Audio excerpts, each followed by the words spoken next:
The Marvel multiverse was not always protected by never-ending armies of Spider-Men. Long before every reality boasted its own variants of Spider-People, the multiverse had defenders of a different kind. British people.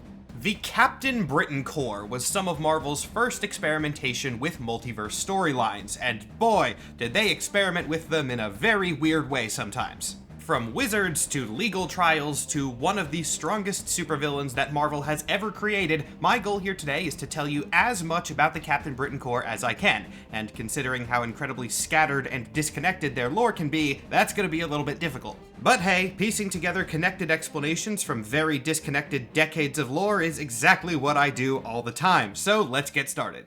Where better to start this story than at the start, is a phrase that people say sometimes, which does not apply to Captain Britain at all. I had genuinely so much trouble deciding where I wanted to start this video because there are like 4 different places where I could start, and yet somehow none of them provide a perfect chronological retelling. I went back and forth on this a couple of times before ultimately remembering that this is a YouTube video, and the point of this video is how weird Captain Britain lore is, so I should really grab your attention and start at the beginning option, which is the weirdest. Therefore, we are not going to start by talking about Captain Britain, or even really anything related to the United Kingdom directly. Instead, we're going to begin with a brief discussion of the cosmological geography of the multiverse. There, now you should understand the territory we're going to be getting into. The multiverse is a very overused trope, especially in the last several years, but when Captain Britain was doing it originally, this was not the case, because they were one of the first to address this idea. They were not the first comic book to do this. DC had been publishing multiverse storylines with The Flash for many years, but Captain Britain was the first Marvel series to take the multiverse and actually make it a plot point rather than just a gimmick. Now, onto that geography that I mentioned. The main thing we have to address here is the difference between a reality and a dimension. Now, these are obviously terms for fictional things. They're not going to be 100% solid terms, but they're going to be very important for this video, so we need to define them now. For our purposes, reality is what you probably think of when you hear the term multiverse. It is an alternate version of the same universe with different variants of the same characters. Some might diverge more than others, but typically you can see the roots. There are many of these, possibly infinite different realities, and they exist parallel to each other, making up the majority of the multiverse. But the multiverse has more to it, that being dimensions. The primary difference between a reality and a dimension is that in a multiversal sense, realities have alternates, whereas dimensions are singular. They exist within the multiversal structure or possibly just outside of it, but they don't have variants. There is only one version of each dimension. X-Men storylines use this concept quite a bit, so we'll use one of those dimensions as an example. This space you're looking at right here is called the White Hot Room, and it is basically the home and origin point of the Phoenix Force. Every version of the Phoenix Force across all of Marvel's multiverse gets its power from here, and if somehow someone were to use the Phoenix Force to access this area, they would always end up in the same singular White Hot Room, no matter which reality they started in. I'm planning a whole cosmology of the Marvel Multiverse video, which will dive into this concept a lot deeper, but for now, in Captain Britain stuff, just remember that realities are infinite, parallel, and varied, whereas dimensions are singular. So now we can finally start talking about Captain Britain stuff specifically. Almost. There is one tiny little multiverse thing that we do have to address first as well, that being the Omniverse. Now that I have said the word Omniverse out loud, I can pretty neatly divide you guys watching into 3 categories. Those of you who went, oh my god, this is an Omniverse storyline, those of you who don't know what that word means, and those of you who thought of Ben 10, which is my favorite of the 3 categories. If you don't know what the word Omniverse means, and or thought of Ben 10, which is unrelated, good. Don't worry about it. The only reason that I have to bring it up is that it's an outdated term that we will run into during Captain Britain lore. Remember, this is old multiverse stuff, like late 70s, early 80s, which is old for Marvel at least. And at the time, sometimes writers would just say Omniverse instead of multiverse. Since then, that word has changed and now means something else. But for the rest of this video, treat them like they're synonyms. Omniverse and multiverse mean the exact same thing. Okay, so we've established what reality and alternate universe mean, we've established what dimension means, and we've established that omniverse is a word that's gonna come up but just means multiverse again. Now we can finally start talking about Captain Britain. Except the story doesn't actually start with Captain Britain, it starts with Merlin, which is the most British thing so far, so we're making progress. Marvel's version of Merlin actually starts off pretty similar to the real-world character of Merlin, but like if you took every version of that character and mashed them all together into one guy. In the classic Marvel stance that in this world all myth and folklore are true in some capacity, this Merlin's original history is a blend of Arthurian legend and some more modern pop culture influences, but we're gonna skip all that and get right to where Marvel started writing their own lore for Merlin. Marvel's Merlin seems to originally be from an alternate reality. In this reality, he was a student to a man named Necrom, who was his world's Sorcerer Supreme. Using his position as Sorcerer Supreme, Necrom studied travel between realities, and eventually grew mad with power, summoning the Phoenix Force itself, which, as I established earlier, is a multiversal constant. See, I didn't use that White Hot Room example arbitrarily, I tied it back into things. Necrom's ultimate goal was to harness the near-limitless energy of the Phoenix Force and channel it into a spell so massive that it could affect all of the multiverse at once, uniting every reality and dimension into a singular one that he would rule over. This is shockingly similar to Doctor Doom's plan in the 2015 Secret Wars comic, but whereas Doctor Doom would later succeed, Necrom failed, and he failed because of Merlin. Refusing to let his master conquer all of existence, Merlin threw himself into the energy matrix created by the spell and was able to disrupt it from within. However, he himself was sent spiraling throughout the multiverse in the process, ending up in a dimension called Otherworld. This is Otherworld, so as you can see, we're getting slowly more and more British as the video goes on. Otherworld is basically Marvel's hub for anything magical that is related to the British Isles. Druidic magic, Arthurian legend, a whole lot of fae, all of that is going to come from Otherworld in one way or another. Otherworld also has a rare distinction in that it is a nexus of all realities. Remember, it is a dimension, it is singular, and it exists at a point within the multiverse where the energies that flow through all realities converge there, meaning that Otherworld can be used to access any other existences. When Merlin arrived in Otherworld, he immediately recognized the value of such a place, and figured that he could use it as a bastion to defend the multiverse from existential threats like Necrom, so he used the multiversal magic that he had learned to establish a headquarters known as the Starlight Citadel. Within the Citadel, Merlin established a new faction of defenders known as the Dimensional Development Court, with himself at the head under the title Omniversal Guardian. And remember, in this context, Omniverse just means multiverse, basically he was the Multiversal Guardian. We'll return to the Dimensional Development Court a bit later, but for now we're going to focus on one singular arm of the organization known as the Captain Britain Corps. Finally we're talking about Captain Britain. Not the specific guy yet though, we gotta talk about the organization first. This is where the whole Spider-Verse before Spider-Verse thing from the title of this video really comes into play. As you might be able to guess, the Captain Britain Corps is made up of different versions of Captain Britain, one from each reality, dedicated to defending their universe and the multiverse at large if something so drastic ever comes up. However, there are some pretty big differences between the Captain Britain Corps and groups like the Spider Society. The biggest one being that while the Spider Society recruits variants of Spider-Man from across the multiverse, the Captain Britain Corps doesn't just recruit Captain Britons, it creates them. Instead of just waiting for a reality to develop a Captain Britain on their own and then bringing them into the group after that, Merlin takes a more active approach, going into realities that don't have Captain Britons, finding people who he deems worthy, and bestowing the powers to them. This means that finally, after almost 10 minutes of this nonsense, we can talk about the specific guy, Captain Britain. Except, there's one more. I gotta do one more thing, then we can talk about him. We are going to talk about a Captain Britain now, but not the main universe Captain Britain who's in the most comics. This was a previous Captain Britain named James Braddock Sr. James had already gone through the whole Captain Britain thing already. Merlin had tested him and given him powers, which we'll go over the specifics of in a minute, and then James had gone on to be the best member of the Corps by a long shot. He was Merlin's right-hand man, and he was good at quite literally everything. He was strong, he was brave, he was smart, he was wise, so Merlin entrusted James with a sacred mission, which was, eugenics. I wish I was kidding about this part. I'm not, though.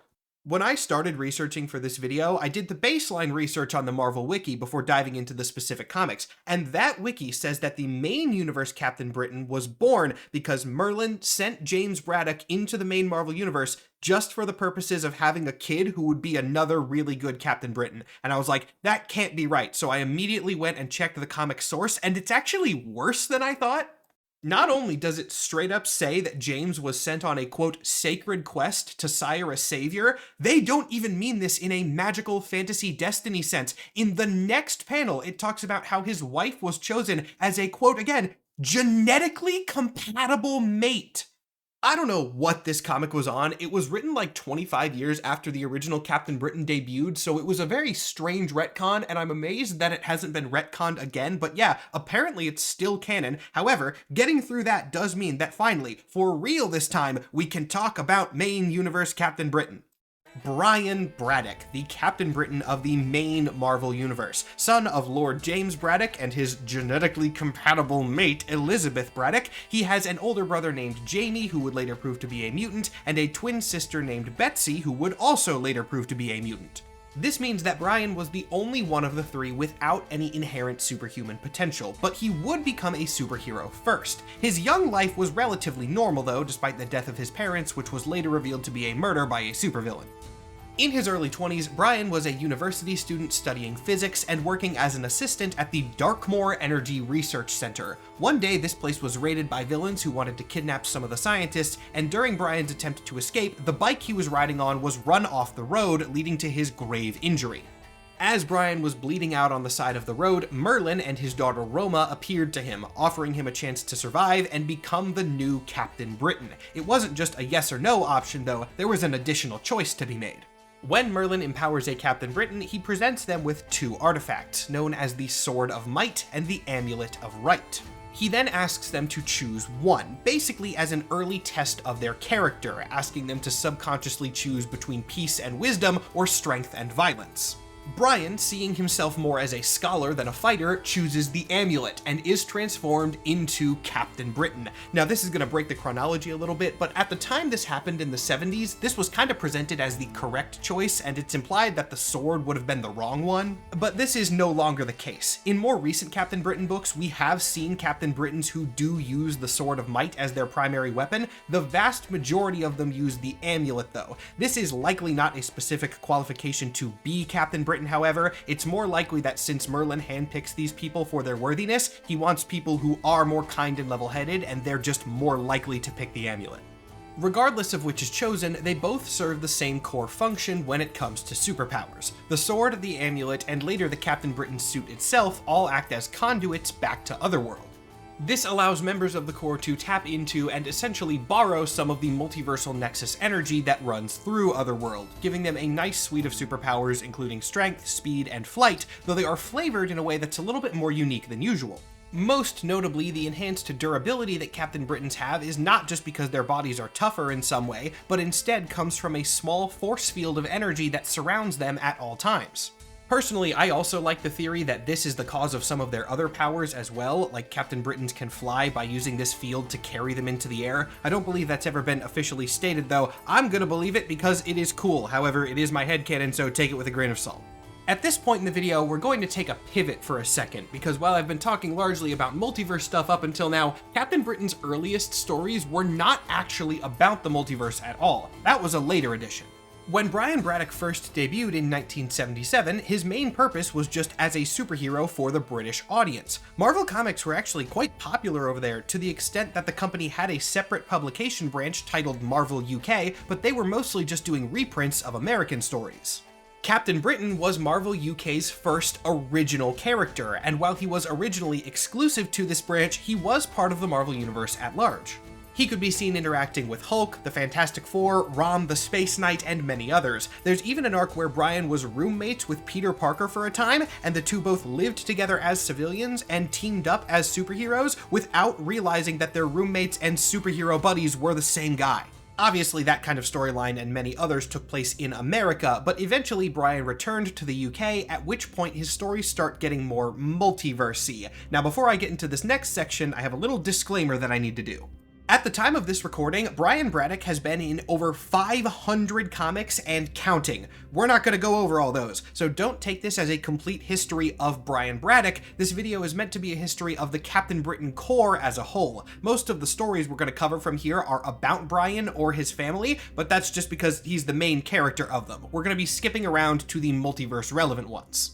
At this time, which was around the early 80s, the Captain Britain Corps actually hadn't made an official appearance yet, but Brian's adventures were gradually bringing him closer and closer to them, first with an arc in Otherworld, and then in an actual alternate Earth scenario. Of course, the real-world explanation for this transition was just that the writers were interested in multiverse stuff and gradually writing it more and more, but the in-universe explanation is that Merlin was basically giving Brian a slow-burn introduction to these concepts, testing his worthiness before admitting him to the Corps fully. To this end, when Captain Britain had helped Merlin save Otherworld from an Arthurian threat, Merlin had sent him back to Earth, but not his original Earth. Instead, a different one, codenamed Earth 238. We'll get to where those numbers come from in a second as well, don't worry about that. This reality was largely influenced by a man named Mad Jim Jaspers, an incredibly powerful reality warper, though his reality warping abilities were actually not the way that he gained so much influence. He was simply a member of British Parliament who campaigned very successfully on a platform that revolved around outlawing all superheroes. To this end, he created a robotic being known as the Fury, who was basically just unstoppable. The Fury successfully killed every superhero on the planet, allowing Mad Jim Jaspers to establish his own oppressive regime unopposed, while his powers also drove him further and further into insanity. When Captain Britain arrived on this planet, the Fury actually killed him too, but Merlin brought him back somehow. This might seem like a kind of unsatisfying ending to this storyline. Captain Britain just loses and dies and then comes back, and the reason it feels weird is that it's not the ending. This is actually only the beginning to the arc that establishes the Captain Britain Corps, a storyline named Jaspers Warp. After Merlin revived Brian, he sent him back to his home reality of the main Marvel Universe, but shortly thereafter, Brian was summoned back to Otherworld to appear in front of the Dimensional Development Court. This is where I get to introduce a very fun character with a very fun name, Her Royal Highness Opal Luna Saturnine, Omniversal Magistrix of the Dimensional Development Court. We're just gonna call her Saturnine from here on out. As you can maybe tell by that name, Saturnine was the head of the DDC, reporting only to Merlin himself, who was usually busy with other duties. It was Saturnine's job to ensure that all realities of the multiverse were as safe and balanced as they could be. Captain Britain had actually met Saturnine in Earth 238, the one controlled by Jaspers, and she recruited him to help fix that whole situation. They failed, as you can probably guess by Captain Britain dying, but they actually failed in a way that was a lot bigger than originally thought. Separate from what Brian was doing, Saturnine's attempts to overthrow Jaspers pushed him over the edge, causing him to unleash his full power in an event called the Jaspers Warp, which, yes, is what most people also call this storyline as a whole. Now untethered by any remaining sanity, Jaspers was so powerful that he could have thrown the entire multiverse into chaos if he had been allowed to spread. Therefore, the only option that the Dimensional Development Court had was nuking Earth 238 in its entirety, destroying the entire universe to prevent Jaspers from escaping.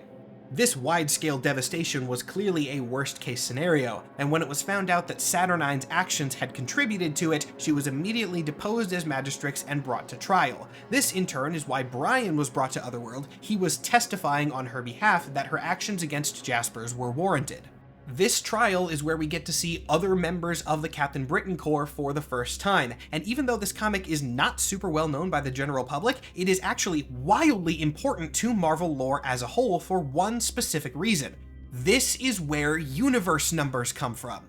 Issue 7 of this Captain Britain comic confirms that the Dimensional Development Court is responsible for the numeric designations given to universes. In fact, the first mention of Earth number 616 comes from Saturnine, where she refers to Brian Braddock as the Captain Britain of Earth 616. Some of you might have picked up on this, but that is why I've specifically been calling the main Marvel Universe the main Marvel Universe instead of using the number in this video. I wanted to save that little number reveal for this. In any comic before this one, it was just the main universe, it wasn't 616. Anyway, regardless of Brian's testimony, the court does not take the threat of Jaspers seriously and rules against Saturnine. Brian then helps her escape with assistance from a team called the Special Executive, and they go back to Earth 616. Brief sidebar, the Special Executive is not that important to Marvel lore outside of this one arc, but I do need to briefly mention something about them. They contain a member from Gallifrey. Yes, that Gallifrey. Doctor Who was briefly canon to the Marvel Universe thanks to some Marvel UK stuff, though it is not canon anymore. Don't ask me what the status of this Gallifreyan character is now that the canon has changed, I don't really know it. Once Brian, Saturnine, and the DDC return to Earth, they realize that their problem with Jaspers is not yet done. After all, the original one has been defeated, but there are variants of him who are going on the same path, and Earth 616 Jaspers is on one of these tracks. While Captain Britain has been gone, Jaspers in 616 has been doing the same stuff, doing an anti-superhuman political campaign, starting to kill them off, and gaining reality warping power at an even faster rate than the previous one. He gains so much power that he becomes quite literally one with the universe. His reality warping power is unparalleled, and there's no way for Captain Britain or any other superheroes to beat him. And actually, none of them do end up beating him because he gets taken down by a very unexpected source barreling its way back in. Remember how the other Jim Jaspers had created a superpowered robot known as the Fury, which was powerful enough to defeat every other superhuman? It was so strong that it had survived the destruction of Earth 238 and traveled all the way to 616 just to get revenge on Captain Britain for fighting it the last time. The Fury had actually arrived on 616 relatively fast, but even for a being of this power, surviving the destruction of the universe took a lot out of it, and it needed some time to repair before being back to its full strength, which it did do at the perfect time.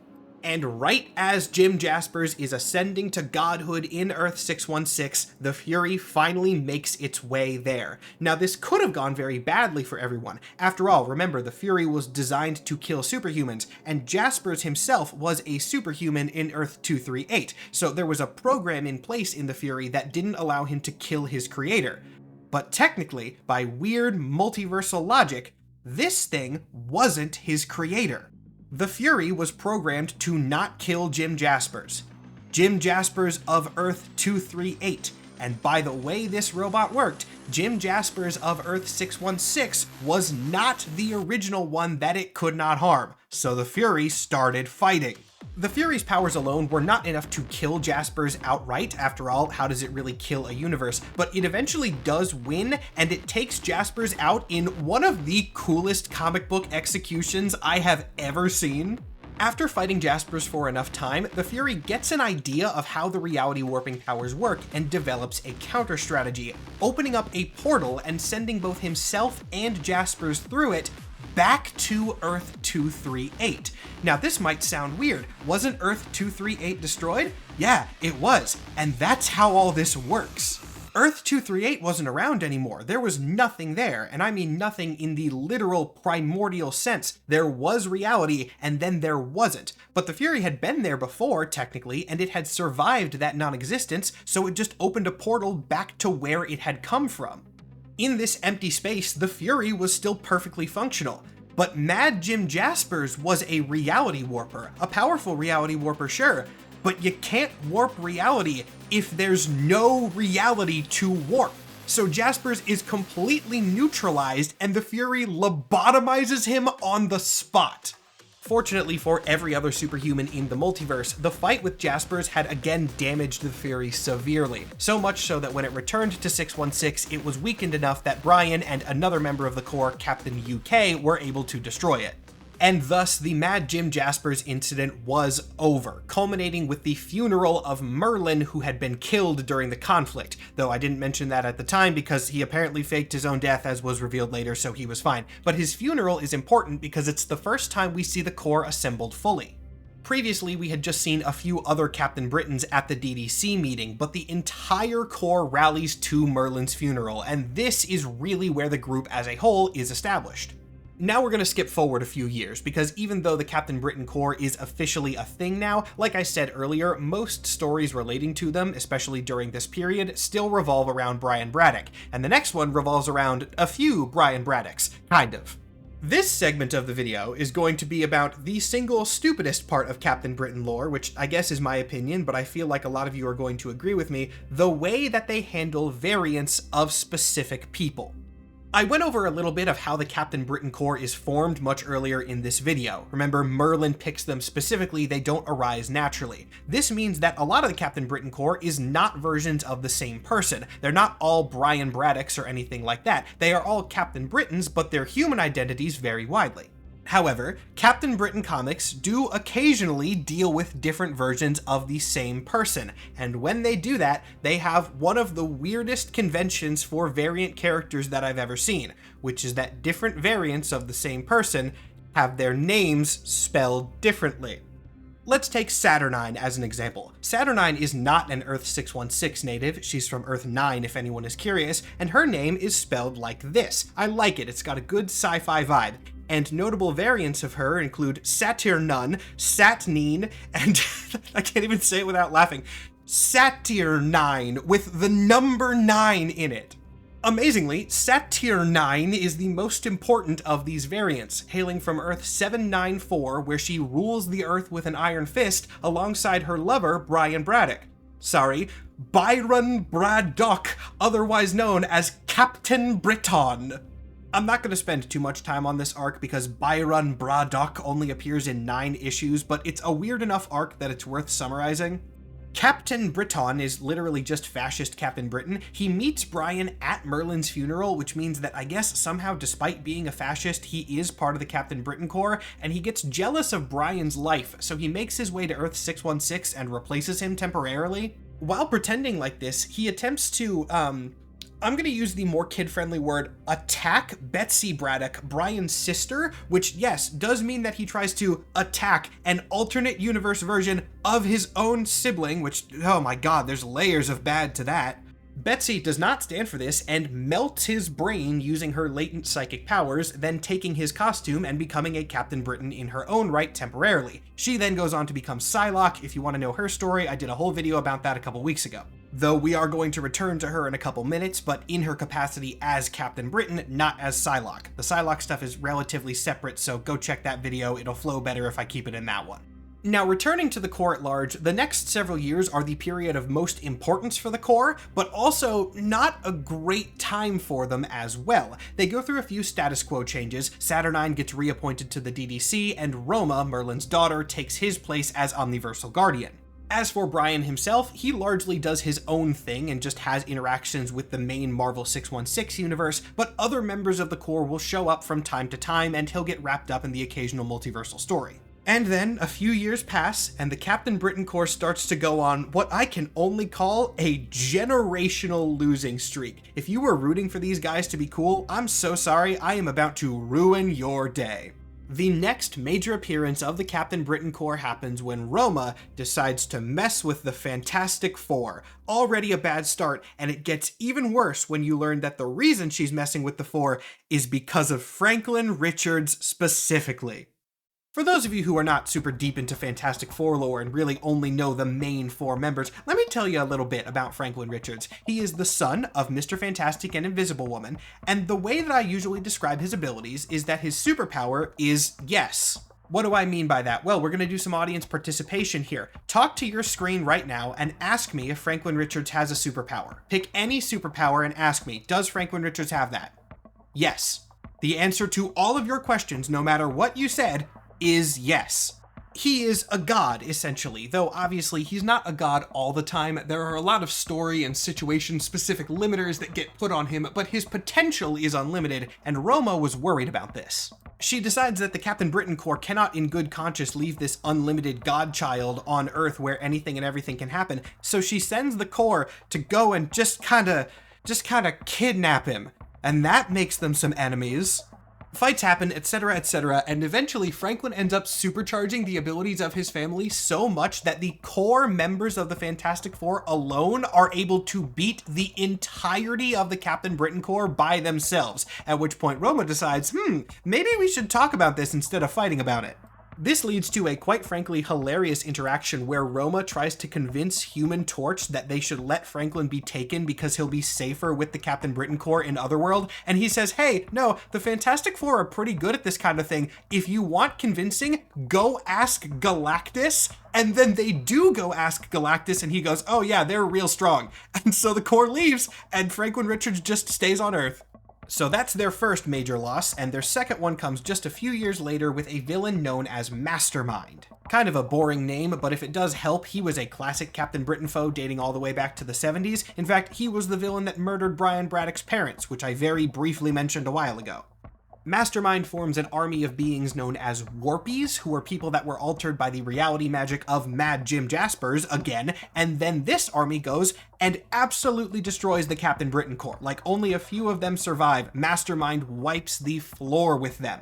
The Corps remains destroyed for a while. Roma steps down as Omniversal Guardian and passes the title to Brian Braddock, putting him in charge of the Corps for the first time in the character's whole history. He rebuilds it, and then the Corps gets destroyed a second time almost immediately.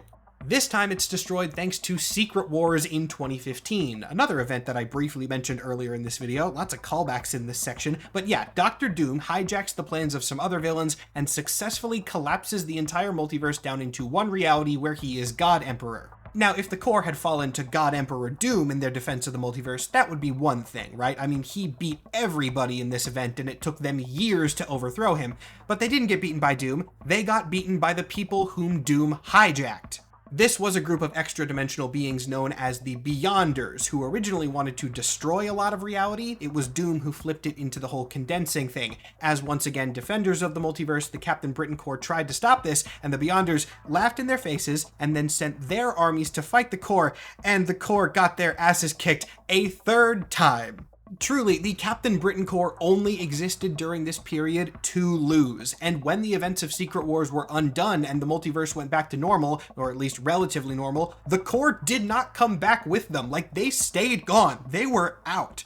Otherworld had been restored, but was in absolute turmoil on every front. The Starlight Citadel had been shut down, Merlin was back, but had a new faction that was in open rivalry with a faction started by his daughter. The X-Men and other mutants were once again meddling with Otherworld stuff, meaning that Brian Braddock's evil older brother, who I haven't even mentioned yet, was now King of Avalon. It was a mess. Through all of this, Saturnine was still around and had actually risen to the title of Omniversal Guardian, not that the role meant that much at this point. She needed a Captain Britain Corps if she wanted to be able to enforce anything, and so she sought out Brian Braddock, thinking that the most important Captain Britain could maybe fix things. And then she learned that Brian wasn't Captain Britain anymore. See, Brian was also well aware of the crises happening in Otherworld at the time and had personally gone with his sister, Betsy, better known as Psylocke, though she wasn't using that identity at the time, to deal with one of them. This went horribly, as is par for the course for Captain Britons at this point, and he fell under the control of the sorceress Morgan Le Fay. But in his final moments before the witch took full control over him, Brian made a decision and gave his amulet to Betsy instead of letting Morgan get control over it. After all, Captain Britain powers are incredibly transferable, since they are just tied to the items which connect people to Otherworld energy. So Betsy was Captain Britain as easy as that. Brian did eventually break out of the evil influence, but struggled with self-confidence from that point on and found himself unable to take up his old title as Captain Britain. Instead, he left that to Betsy and took up a Sword of Might instead, becoming Captain Avalon. This is where the comics fully enter the era of Betsy Braddock as Captain Britain, and I'm going to be very honest with you, this is going to be difficult to summarize because it is so fundamentally tied to a lot of other concepts.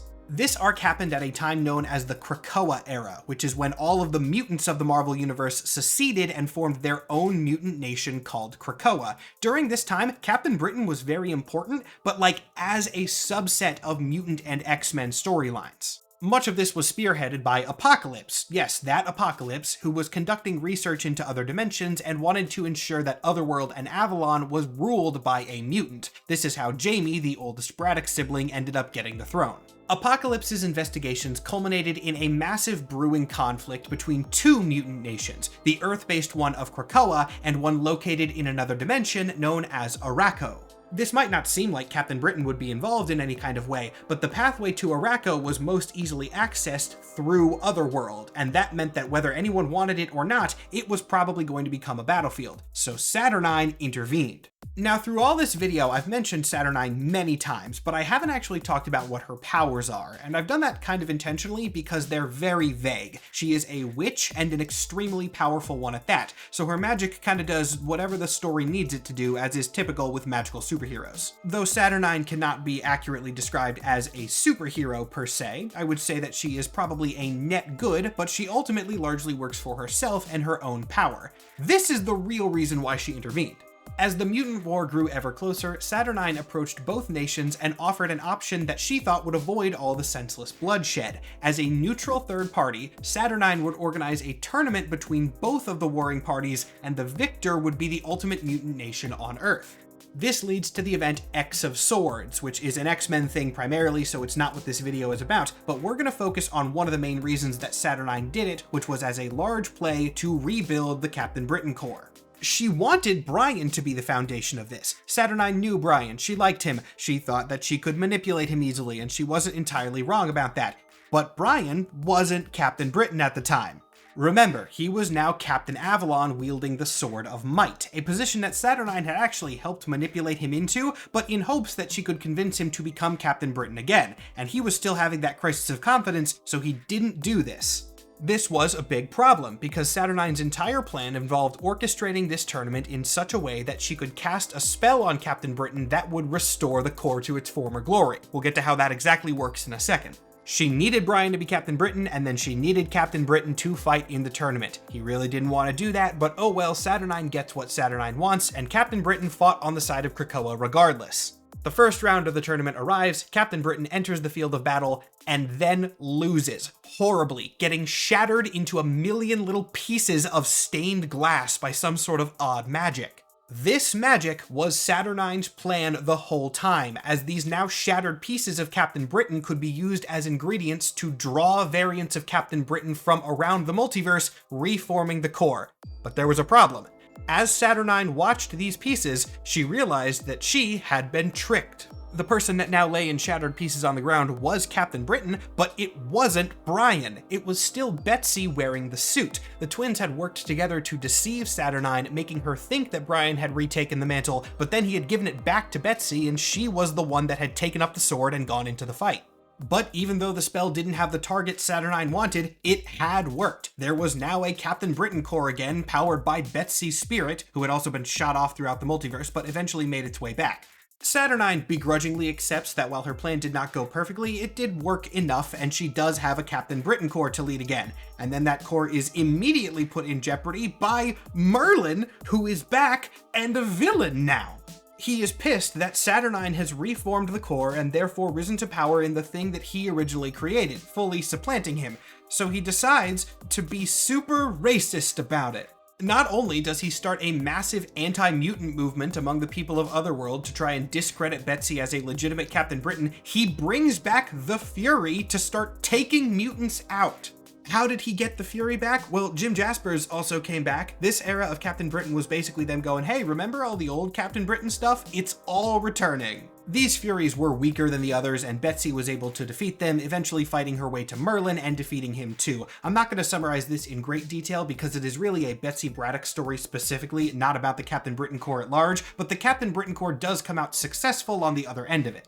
Though I will briefly mention that Betsy starts dating Rachel Summers during this time, and they're very cute and I wish them the best. At the end of this arc, Betsy straight up executes Merlin and then basically says, okay, screw Merlin, screw Saturnine, screw Roma, who's also back. Now the Captain Britain Corps are going to be an independent organization, not led by any of these other people, because all of them are manipulative in one way or another, and they're hurting the mission of protecting the multiverse. And then in the most recent Captain Britain arc, there is one final callback to previous Captain Britain stories with Morgan Le Fay, who once again is trying to take over Captain Britain's, this time not mind controlling them directly, but hoping to replace Betsy with someone that she can puppet around. She has an army of Furies, again, because now Furies have an entire home realm called Inferni the Everforge, and Betsy fights them off with the new Captain Britain Corps, which has way, way wilder variants than any of the previous ones. I'm going to put a bunch of them on your screen as I'm talking here. Just look at some of these. They're insane. Morgan Le Fay is eventually beaten as well, meaning that all of the old threats to the Captain Britain Corps have been bested at one point or another, and they can return to their mission of protecting the multiverse with Betsy at the helm. And this is where things end at a kind of underwhelming note.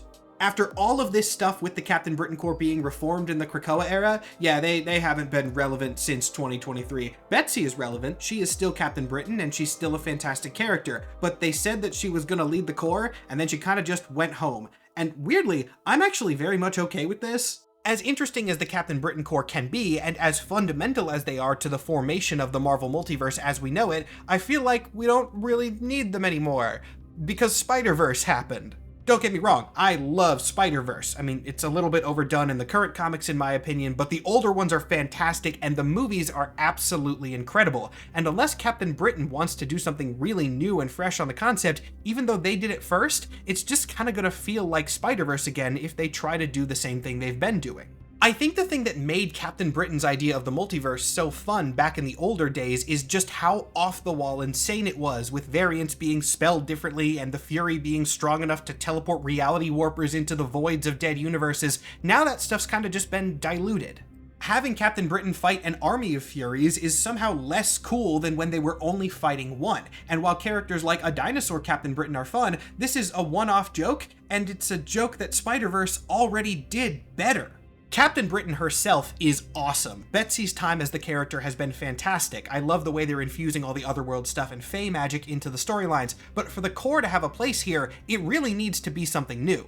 What could that look like? I really don't know, though honestly, after recording this video for way longer than I thought I was going to, it is definitely on my mind, so I'm probably going to be thinking about it for a while. Maybe I'll come up with something. But for now, the video ends on a kind of odd note, which I fully acknowledge, but that is fairly lore accurate to the state of the Captain Britain Corps right now. After all, they're around, they exist, Brian is around, so is Saturnine and the Furies and Mad Jim Jaspers, Betsy, Braddock, and Otherworld are still actively relevant on a regular basis, but the Corps, they're just not relevant. I have no doubt in my mind that we're going to see the Captain Britain Corps come back in a big way at some point in the future. Hell, some of you might be watching this years down the line because Marvel announced a new Captain Britain project and you guys are all going to YouTube and looking up video explainers on it trying to figure out what's up. After all, the Captain Britain Corps has taken losses before, and again, and again, and again, and again, and again, and again, and when they inevitably make their return the next time, it's gonna have to be weird, and I, for one, am looking forward to whenever it happens. As always, thank you all so much for watching this video, especially if you got all the way to the end. I feel like I say this a lot, so maybe I should just learn to expect things to go long, but wow, this really went longer than I thought it was going to, and I had to skim over a lot of stuff, so I hope you enjoyed how strange this was. Also, big thank you to Ruben Perez, who drew the avatar that you've been watching talk at you for a while. I always appreciate his work. He did a fantastic job with this. And with that, the Captain Britain Corps video is completed. Now, I ended my last YouTube video with like 3 rapid-fire puns in a row, but I don't want to do that this time, so instead I'm going to leave you with an inspiring quote from my favorite British person. Bingle bongle dingle dangle, yickety doo, yickety da, ping pong, lippy tappy too ta. Have a good day, everybody.